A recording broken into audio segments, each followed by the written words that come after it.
안녕하세요, 여러분. 저는 CNC 특목 3간에서 초등 강의를 맡고 있는 강사 아시라고 합니다. 만나서 반갑습니다, 여러분. 자, 저는 오늘 어떤 강의를 해볼 예정이냐면요. 오늘 입시 전략이라는 부분을 가지고 한번 얘기해 볼 예정인데, 그래서 오늘 저는 여러분들이 아마 고민하시는 분들이 나의 아이를 어떻게 해서 교육을 시켜야 하는 부분일까? 그럼 현재 만약에 0.1% 나의 아이가 0.1%에 속하는 것일까? 뭐 이런 부분에 대해서 많이 고민하실 수 있을 거라 생각합니다. 자, 그렇다면 어떻게 우리가 교육을 시키는 부분이 중요한 건지에 대해서 한번 오늘부터 얘기를 한번 해보도록 하겠습니다. 자, 초등이란 부분, 대부분 여러분들이 고민하시는 부분들이 이런 얘기 많이 고민하실 거예요. CNC는 아마도 중등 입시, 이런 부분 입시가 좀 강한 학원이 아닌가라고 생각하실 수도 있으나 저는 그렇지 않다고 생각합니다. 자, 우리가 초등부터 어떻게 보면 그 이전부터 영어에 대한 부분에 관심은 아마 여러분들은 태교 때부터 어머님, 아버님 언제부터 영어에 대한 공부에 대한 관심이 있으신가요? 우리 아이를 참 영어를 잘하는 아이를 키우고 싶다 이렇게 생각하시는 부분. 제 생각에는 아마 우리 아이가 참 영어를 잘하는 아이고 키우고 싶다 아마 이렇게 생각하실 수 있을 거라고 생각을 합니다. 그래서 이 아이들에 대해서 초등 교육부터 해서 어떻게 하면 좀 더 우리가 고등 입시 혹은 좋은 대학으로의 진출 아니면 혹은 여러분들이 아마 뭐 해외 대학으로도 우리가 진출할 수 있을 부분들로 한번 얘기를 한번 해보려고 하는데요. 자, 오늘 제가 얘기 드리려고 하는 부분은 첫 번째, 내가 키우는 아이에 대해서 어떤 부분이 문제인가? 여러 학원들을 걸치면서 아이들에게 교육을 제공해 주었는데 여러 가지 문제가 있다더라. 그렇다면 이 문제를 어떻게 타개하면 좋을지에 대해서 한번 얘기해 보도록 하고요.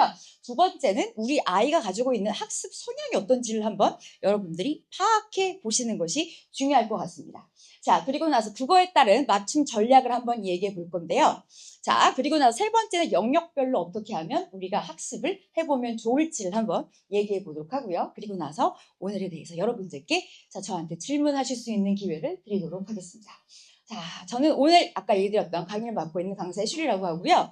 뭐 여러 가지 경력들이 있긴 한데 그냥 예전에 뭐 학원을 운영했었던 경험도 있고요. 해봤더니 근데 CNC가 제일 편하더라. CNC에서 강의하는 게 제일 좋더라. 사실은 여러 가지 실패의 경험 끝에 학원도 많이 망하고 그랬습니다. 정말 슬픈 경험이죠. 그랬습니다. 많은 실패와 뭐 기타 등등. 그리고 저는 성인학원에서 사실 오래 있었었고요. 뭐 여러 가지. 그리고 큰 학원들을 거치고 뭐 여러 가지 방송 경력도 있고 사실 그리고 책도 여러 개 쓰고 있는데요. 뭐 이런 식의 경력을 지금 제가 가지고 있습니다.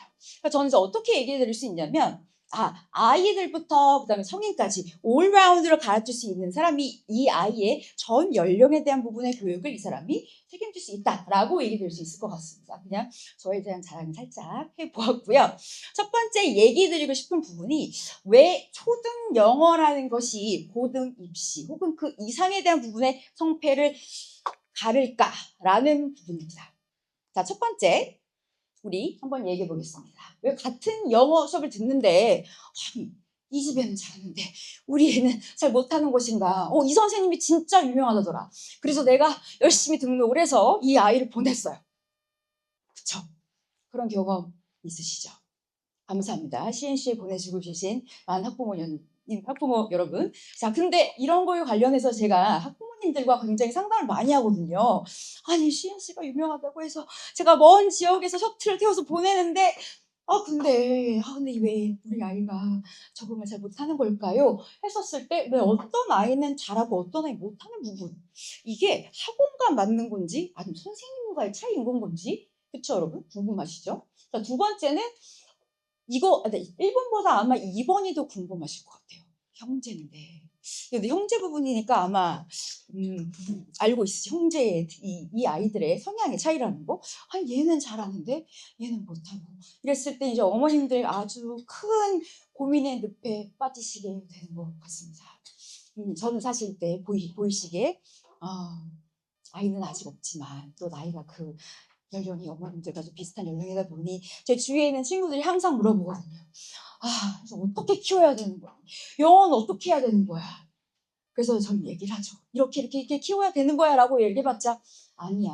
아닌 것 같아 라고 저한테 얘기를 많이 합니다. 친구들이 그 얘기를 하는 이유는 돈 많이 들잖아. 그럼 결국 외국 보내야 되는 건 거야? 그럼 이만큼 돈을 써야 되는 건 거냐? 근데 그렇지 않습니다. 여러분들께서 어떻게 생각하셔야 되냐면 결국 우리 아이의 성향이 무엇인지에 대한 부분을 파악을 해주시는 게 필요한 거거든요. 자, 그럼 세 번째로 한번 가보시겠습니다. 자, 근데 이게 또 굉장히 큰 고민이 되실 수 있어요. 우리 아이가 어렸을 땐 저랬다. 초등 때는 사실은 영어 실력이 좋았는데 왜 중학교에 가거나 그 이상의 자, 이제 이 아이가 나이가 들어가면서 왜 이렇게 실력의 차이가 나는 것일까에 대한 부분, 뭐 이거는 그냥 예시로 한번 만들어 보았습니다. 한번 성공 사례라는 부분 예시로 한번 만들어 보았는데 초등 시기에 기초 문법과 뭐 독해 학습에 대한 부분의 완료 이 얘기가 무엇인 거냐 어떻게 보자면 우리는 그래 고등에 대한 입시이기 때문에 중등부터 집중하면 되겠다라고 생각해 주실 수 있지만 잘 생각해 보시면 어머님, 아버님 여러분들 아마 우리 아이를 영유를 보내야 되는 것인가 아니면 그 전에 이 아이를 파닉스는 어떻게 시켜야 되는 건가 라고도 아마 고민하실 거라고 저는 생각이 듭니다. 그래서 성향 단계에 맞는 학습법이란 부분이 굉장히 필요한데요. 자, 그거에 관련해서 관련된 영상을 잠깐 제가 한 말은 아니지만 또 다른 전문가분이 하신 부분의 얘기가 있어서 잠시 영상을 잠시 보도록 하겠습니다. 이런 사례가 있었습니다. 남매인데요. 누나는 어머니가 되게 이제 이렇게 영어를 좀 잘 했으면 좋겠다 싶어서 뭐 좋다는 거 이것저것 또 이렇게 하시면서 또 잘 따라줬어요. 누나는. 그래서 그 영어를 하는 수준까지 올라가서 아 이제 됐다. 일제도 이렇게 하면 되겠다라고 했는데 너무 다른 거예요. 결과가. 과정도 그렇고. 그래서 되게 속상해하셨죠. 아 이거는 어쩔 수 없는 그냥 뭐 지능상의 차이든 뭔가 좀 재능이 좀 부족하구나라고 생각을 그냥 하시려던 찰나에 우연치 않게 아이가 좀 더 관심을 보이는 책, 또 리스닝에서도 그런 이제 소재가 있는 거를 보고 그쪽으로 조금 이제 유도를 좀 해봤더니 아이가 되게 좋아하는 거예요. 영어를 안 좋아하고 못한다고 생각했던 아이가 자, 잠시요, 여러분. 자, 그래서 저희가 지금 이 소장님의 말씀 중에서 얘기했었던 부분 중에서 이 아이들의 성향에 대해서 얘기해 주신 부분이 있는데 시간이 조금 약간 걸려서요. 일단 제가 먼저 얘기를 해드리려고 하고 있습니다. 자, 아마 여러분들께서 고민하시는 부분이 우리 아이가 어떤 성향을 가지고 있는지에 대한 부분을 먼저 파악해 주시는 부분이 필요한데요. 그냥 넘어가겠습니다. 자, 먼저 첫 번째 부분이 납득의 필요성이라는 부분입니다. 납득 필요형. 자, 납득 필요형이란 게 무엇이냐면 이론적 설명을 선호한다. 자, 이런 성향을 가지고 있는 아이들의 경우에는 문법과 규칙 기반을 관련된 학습을 해주시는 것이 중요하다라고 보시면 되고요. 두 번째 같은 경우에는 습득을 선호하는 아이들이에요. 그래서 실습과 그 다음에 반복을 통해서 학습 동기를 유발해 주시는 것이 중요하다라는 부분이죠. 자, 그래서 놀이형 활동 예를 들자면 뭐 실용적 과제를 활용해서 해주시는 것이 필요하다라는 부분인데 자 그렇다면 조금 더 설명을 드리겠습니다. 그래서 첫 번째 저학년인 경우에는 뭐 그림과 스토리를 활용한 학습이라고 하고요. 모든 수업이 이런 부분들을 우리가 다 수업에다 적용할 수는 사실은 없지만 기본적인 CNC에서 저희의 그 커리큘럼에다가 어떤 부분들을 특화할 수 있는 것이냐 그렇다면 뭐 체험형 학습과 놀이 기반 교육 근데 이제 체험형이나 놀이 기반이 되려다 보다면 사실 규모가 좀 작아야 될 것이고요. 그 다음에 교육에 대한 부분의 효과가 조금 떨어질 수 있긴 합니다. 그렇기 때문에 이제 고학년으로 가지게 되면 분석과 논리 중심의 학습이 필요하다라고 보시면 되겠습니다. 그래서 아까 영상을 보고 좀 보셨으면 더 좋았을 것 같은데 이것도 저도 제가 수업에서 실제 하고 있는 부분의 하나의 예시라고 보시면 될 것 같아요. 실제 수업에서 하고 있는 21st Century Breeding이라는 책, TED라고 보시면 될 것 같은데요. 위에 보면 TED Talks라고 되어 있죠. 그래서 이거에 관련된 테드는 실제 뭐 기업체라던가 성인들도 많이 공부하는 책이라고도 보실 수 있습니다. 관련된 테드 영상을 봐요. 일반적으로 테드 영상을 보니까 그래 테드가 좋다는 건 아는데 그래 테드 좋은 건 안다. 근데 이걸 어떤 식으로 공부하느냐에 따라서 이거에 관련된 이제 결과는 굉장히 달라질 수 있거든요. 자, 옆에 있는 핸드아웃을 보시기 전에 뭐 이런 거라고 보시면 될 것 같아요. 자, 그래서 뭐 마시멜로 챌린지라고 해서 이 두 번째 챕터 같은 데 보면 스파게티 앤 마시멜로 타워라고 해서 잘 보시면 스파게티라는 마시멜로를 이용해서 아이들이 자, 이렇게 타워를 만듭니다. 여러 가지 룰 같은 것이 있죠. 그럼 이 과정을 통해서 뭘 알 수 있냐? 서로의 협동. 그 다음에 이걸 같이 관련해서 알 수 있는 부분들을 이제 실제 수업에서 여러 가지 같이 배우게 되는데요. 실제 했었던 모습들을 한번 아이들 얼굴을 다 모자이크 처리해 보았습니다. 자, 이렇게 즐겁게 같이 만들고 있죠. 그래서 관련된 수업 영상을 보자면 테드 관련된 이제 이런 영상의 하나의 모니터해야 되는 부분이고요. 실질적으로 보면 누가 이 타워를 가장 높게, 그다음에 누가 가장 견고하게 만들 수 있냐. 실질적으로는 팀으로 이걸 만들게 돼야 되는 부분인데 이걸 그냥 아이들이 테드 영상만 보고 리딩 문제로만 푸는 것이 아니라 실질적으로 아마 사이언스 관련된 학원을 다니는 아이들은 실제 수업에서도 해봤었을 거라고 믿어요. 그럼 이 영상을 보면서 아이들이 알 수 있는 게 내가 다른 친구와 뭔가 협업을 해서 그거에 관련된 부분을 영어로 대화를 통해서 결론을 내는 부분이구나 하는 부분. 그럼 아이들이 같이 보고서를 이제 쓰게 되어 있거든요.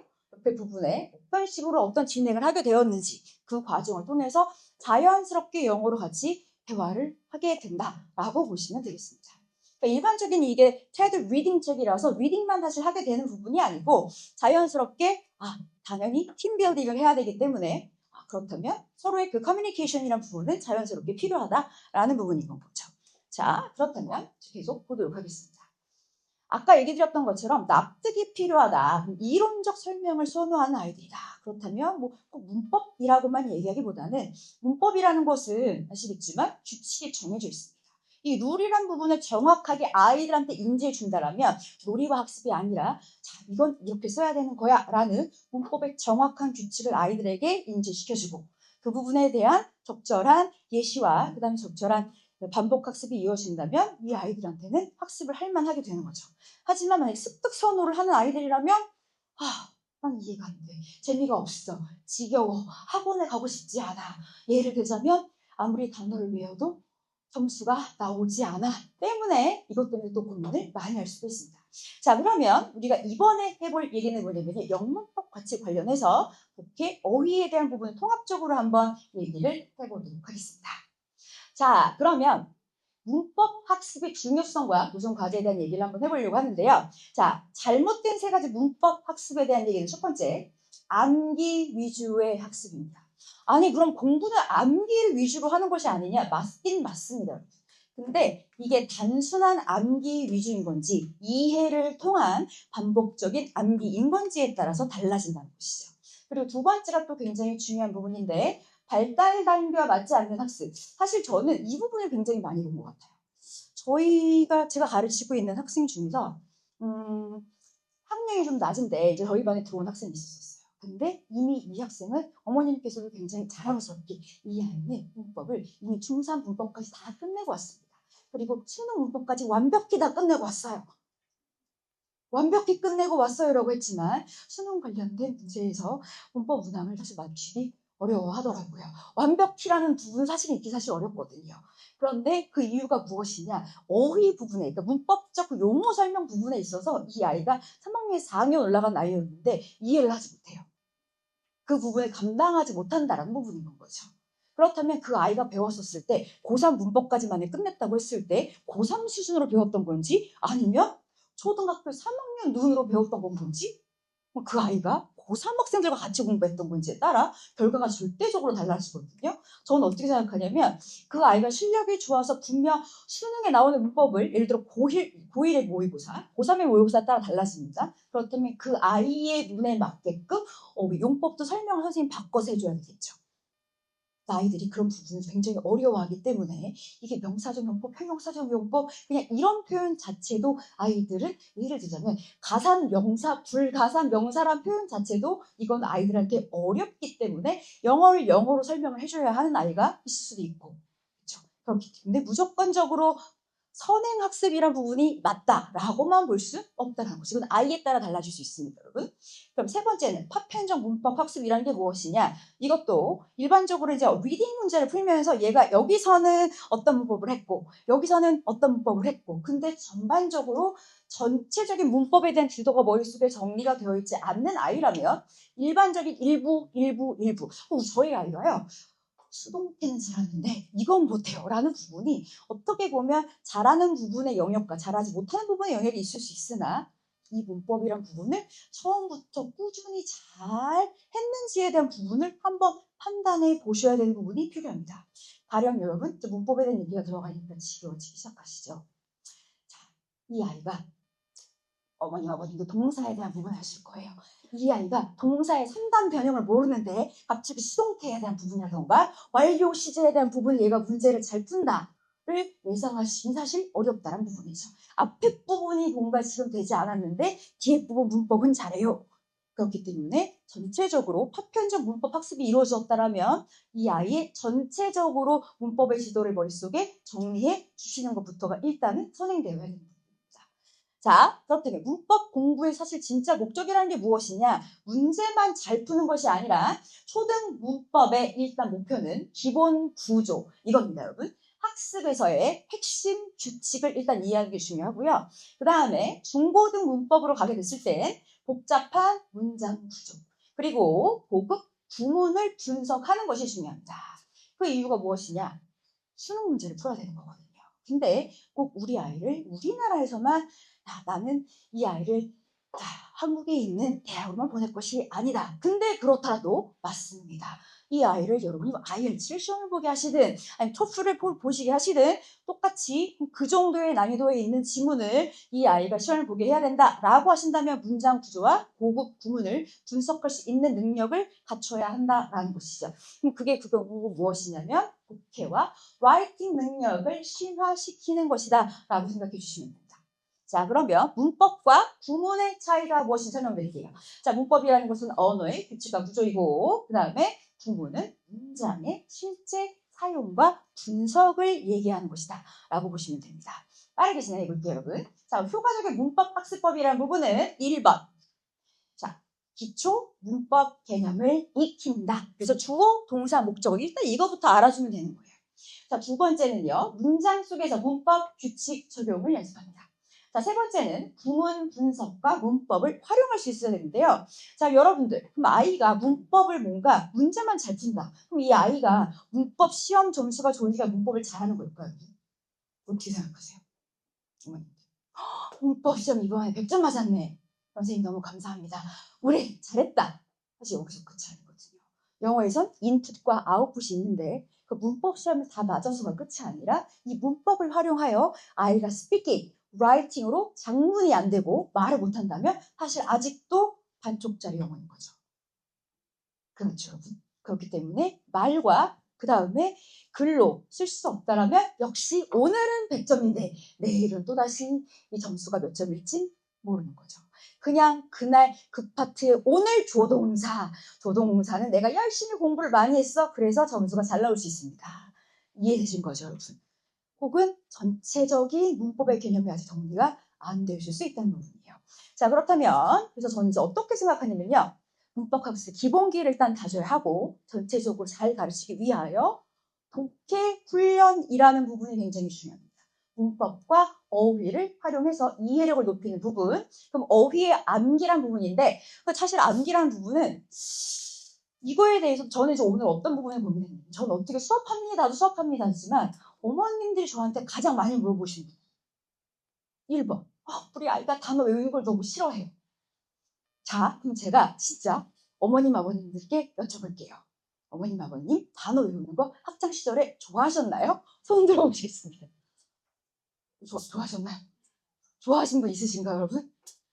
솔직히 없으시죠? 그렇게 제가 이제 아이들에게 얘기하지 않지만 난 진짜 좋아했다는 없으시잖아요.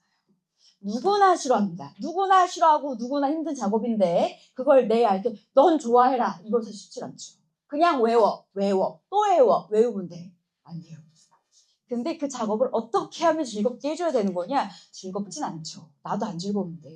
그렇기 때문에 조금 더 여러분이 이 아이들이 조금은 진짜 0.1%라도 조금은 쉽게 할 수 있도록 요새는 뭐 클래스 카드 같은 게 조금 있습니다. 우리가 이제 아주 예전에 깜지 같은 걸 쓰면서 제가 이 동네에서 초중고를 나왔는데 사실 중학교 고등학교는 아니고 초등학교까지 다니다가 초중 때 외국에 갔다가 다시 와서 네, 저는 사춘기 고등학교 때 다시 왔거든요. 고등학교 때 왔는데 선생님이 뭔가 깜지를 막 쓰라고 하시고 뭔가 계속 반복적으로 쓰라고 하시는 걸 보면서 내가 그냥 홀쭉에 있었어야 되는 것인가. 이 문화적 충격에서 벗어나지 못했었던 기억이 저한테 있습니다. 근데 가끔 저희가 실제 수업을 하면서 자, 시험 패스 못했으니까 남아. 그래, 너 그러면 틀린 거 5번씩 써와. 자, 여러분 어떻게 생각하세요? 우리 아이는 남겨주세요, 선생님. 5번씩 쓰게 하는 게 좋아요. 저는 그렇게 생각하지 않습니다. 아이에 따라 아까 전에 영상을 보여드리고 싶었는데 그 부분에 약간 오류가 조금 있었었고요. 그래서 그거에 따른 부분을 같이 여러분들 이해해 주시는 것이 가장 중요하다. 그렇기 때문에 다양한 매체, 그 다음에 대사를 통해서 인풋, 아웃풋을 조금 접목하신다면 그 부분이 훨씬 쉬워진다. 그래서 오늘 얘기할 부분은 또 중요한 부분이 다 들어보셨죠? 에빙하우스의 망각 곡선. 어쨌든 이게 몇 부분이 지나면 얼마를 까먹고 얼마가 지나면 얼마를 까먹고 근데 이제 연배가 비슷한 어머님 아버님들 아이들과 우리는 정말 다릅니다. 아이들은 그래도 훨씬 오래 외워요. 전 기억을 못하는데 선생님 그때 이거 하면 선생님 이거 주시기로 했어요. 간식 이런 거는 정말 기억을 잘하셔요. 이때 놀기로 했어요. 이런 거 그쵸? 전 기억도 못하는데 기억하시죠? 네, 그래서 이 부분은 아마 우리는 더 이게 짧지 않을까라고 생각을 하긴 합니다. 그렇기 때문에 공부에 의해서 반복 학습은 아이들의 영어 단어 암기나 문법 학습이 특히 역시 공부는 단어 학습 역시 반복이다.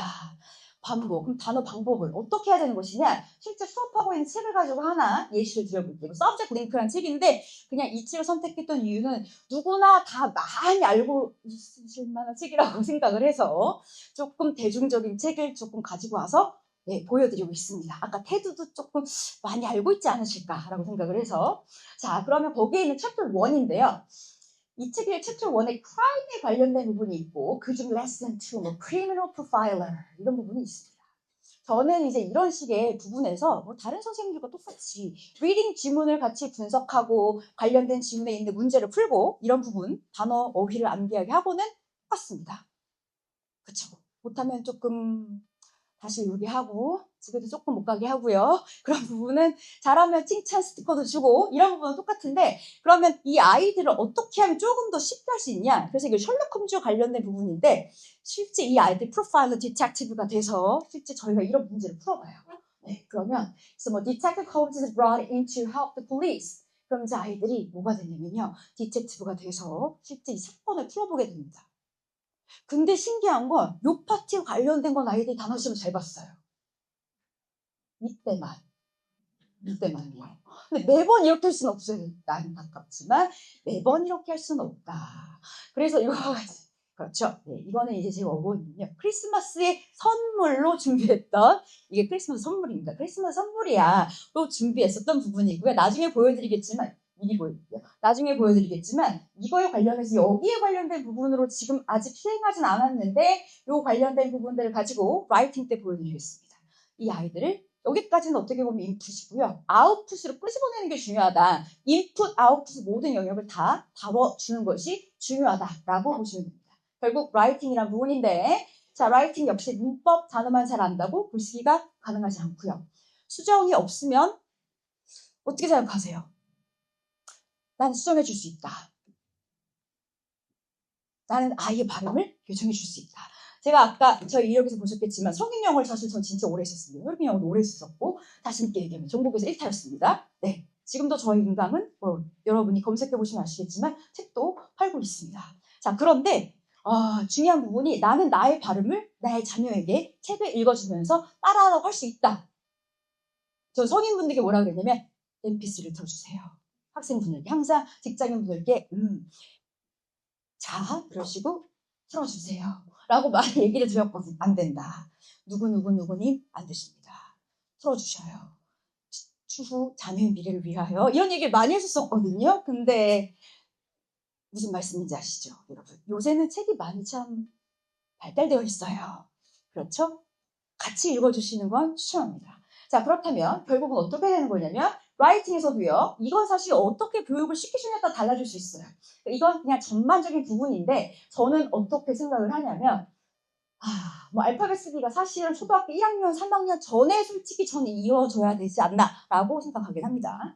이런 전반적인 부분 알려드렸고, 초등학교 고학년, 4학년, 6학년 북 리포트나 주제별 글쓰기, 그리고 초등학교 0.1% 상위의 학생들은 역시나 논리적인 글쓰기에 대한 부분들을 해야 된다. 그게 수행평가랑 연결이 된다라고 보시면 되고요. 역시나 북 리포트에 대한 부분도 역시나 예시를 보여드리는데 그냥 어떠세요? 짧다, 쉽다 이런 부분이죠. 자, 점점 가면 갈수록 여러분 뭔가 되게 글씨가 많아지네. 그쵸? 그 다음에 이제 얘가 능력이 좀 된다 싶으면 뭔가 좀 자세하게 써봐라. 라는 부분으로 능력에 맞게끔 책을 그냥 다시 보여드리면 하나하나 써봐봐 라는 부분에서 이 아이의 능력에 맞게끔 그냥 알아서 써봐. 사실 아이들은 힘듭니다.